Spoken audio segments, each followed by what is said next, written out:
Hi, this is Niels on Dynasty. I decided to look like a hood today, so I put a hood on, or a beanie. Uh, Niels on Dynasty, please like, share, and subscribe. Buy some silver and some platinum. Buy some platinum, buy some platinum. And be kind, helpful, and grateful. That's why I'm telling you to buy platinum, because I'm being kind and helpful. You could be grateful by buying some. You'll be great for yourself. Anyhow, that's not what this is about. This is about a report I did on South Africa and the South African president. About a week ago, I did this report. Pushing mining and miners hard and heavy. And I said, they're going to be president. He's going to be president of the G20 this year. I believe that to be factual. It might be next year, but I'm pretty sure it's this year because India had it last year. And then I think it goes South Africa and then Brazil. Because I did a report on that too. The three BRICS countries have the presidency of the G20 for 3 years in a row. 2023, 2024, and 2025. And I think 2024 this year is South Africa's turn. They're going to be president of the G20. So let the games begin. And this is why we do geopolitical, to let you guys know what's fixing to happen. And yeah, you're like, yeah, whatever, Neil. You don't know what the hell you're talking about. Yeah, I do. Watch this. I'll narrate some too to let you know my thoughts. It's about, it's probably 10 minutes old now. New African channel, blah, blah, blah, blah. I don't want to do no plagiarism shit. I'm not from Harvard. Last Wednesday, a bill was presented to the House of Representatives aimed at reassessing the United States association with South Africa, citing concerns about its actions that potentially undermine U.S. national security. The legislation, titled the U.S.-South Africa Bilateral Relations Review Act, was introduced by Republican Representative John James, signaling a proactive approach to scrutinizing and potentially reshaping the diplomatic ties between the two nations. The bill stated that South Africa has been building ties to countries and actors that undermine America's national security and threaten our way of life through its military and political cooperation with China and Russia and its support of U.S.-designated terrorist organization Hamas. Under this current administration, America has been put last, leaving our allies and partners beholden to dictators and despots in Beijing and Moscow for critical needs like energy.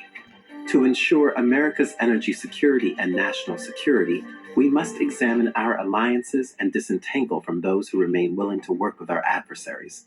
Proposed as a comprehensive measure, the 7-page bill mandates a thorough assessment of the bilateral ties between South Africa and the United States. If enacted, it would task the President, in collaboration with the Secretary of State and Secretary of Defense, with conducting a detailed review. The primary objective of this review is to ascertain whether South Africa's actions had any adverse impact on U.S. national security or foreign policy objectives.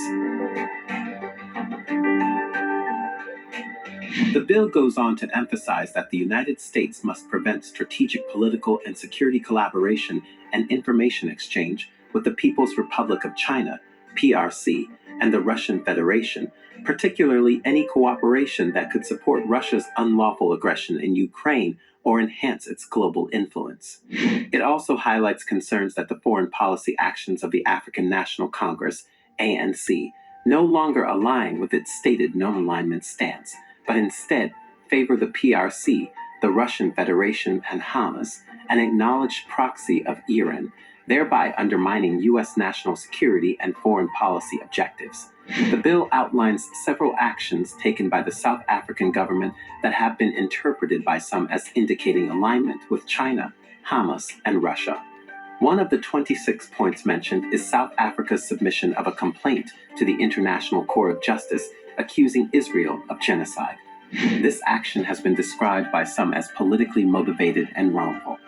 Another point refers to the docking and transfer of arms at a South African naval base in December 2022 by the Lady R, a Russian cargo ship that was under U.S. sanctions. This event has been seen by some as raising concerns about South Africa's neutrality in international conflicts. The bill also highlights the joint naval exercises conducted by South Africa, China, and Russia in February 2023, titled Operation Mositu. These exercises coincided with the first anniversary of the Russia-Ukraine war. Experts explain that if the review finds South Africa's foreign policy concerning to the U.S., it could lead to strained relations and potentially decreased cooperation on various fronts, including trade, security, and development. Depending on the conclusions of the review, South Africa could face pressure to align more closely with U.S. positions on international issues. On the other hand, a positive impact of the bill might encourage a more open and constructive dialogue between the U.S. and South Africa, leading to a better understanding of each other's perspectives and potentially finding common ground. So, what does the potential passage of this bill mean for the future of South African trade? To best answer this, it is critical to examine the trade and aid benefits South Africa receives from its collaboration with America against the trade and aid benefits it receives from its membership in the fast-rising BRICS bloc. In terms of trade, South Africa engages in bilateral trade with the United States, which includes various sectors such as mining, manufacturing, agriculture, and services. The United States is one of South Africa's key trading partners, and the two countries have established trade agreements to facilitate commerce and investment.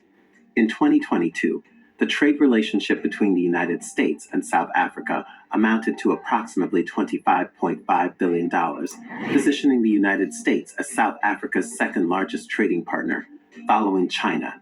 Regarding aid, South Africa receives assistance from the United States through various channels, including development aid, humanitarian aid, and investment. While South Africa is considered a middle-income country and may not receive traditional aid in the form of grants, it benefits from technical assistance, capacity-building programs, and investment initiatives supported by the United States.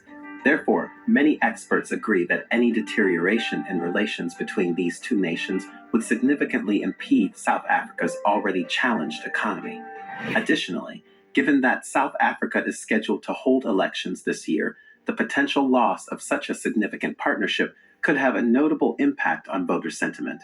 For the first time since the ANC came into power in 1994, projections suggest that the party may receive less than 50% of the vote. On the other hand, as a member of BRICS, South Africa enjoys economic and political ties with other major emerging economies, providing it with alternative avenues for trade, investment, and diplomatic support.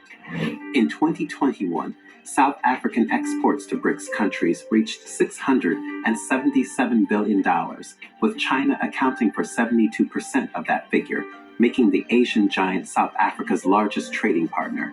Additionally, BRICS nations collaborate on development projects, research initiatives, and financial mechanisms like the New Development Bank, or NDB, which has approved $5.4 billion in funding for South African projects.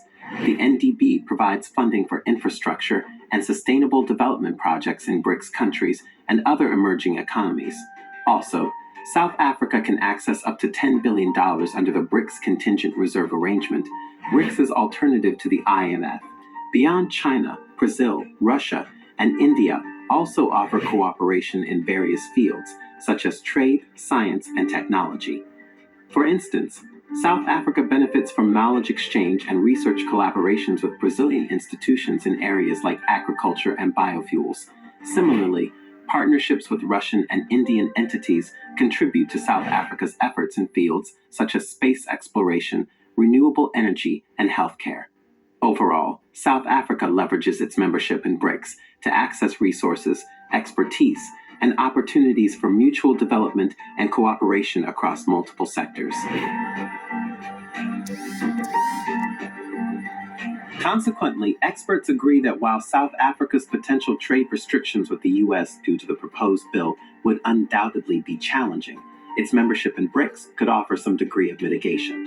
This is primarily due to China, its largest trading partner and fellow BRICS member. All right, I'm going to end it there because this is going quite long, and I don't like long videos because I know my attention span's not that long, and I don't expect yours to be that long either. But what I do have to say is what China does, what South Africa does know is that China is going bankrupt. So if they're getting $420 billion a year in trade from China, that's going to end. So they're going to have to look at that because when you look at deals you make with countries, you don't look at the here and now. It's not crypto. Those guys don't give a crap about crypto. The only people that give a crap about crypto are the people that are selling it to you. The countries look more long term and see the folding of countries years in advance, where we retail get boofuckled by it. But it's going to be interesting to see. This is a definitely turning point for BRICS and for South Africa and for America. I will be keeping a close eye on this one because I think it has great ramifications. Uh, I do think they're going to go with America, though, but we'll see. Only time will tell. Only the shadow knows. You guys have a great day. Bye.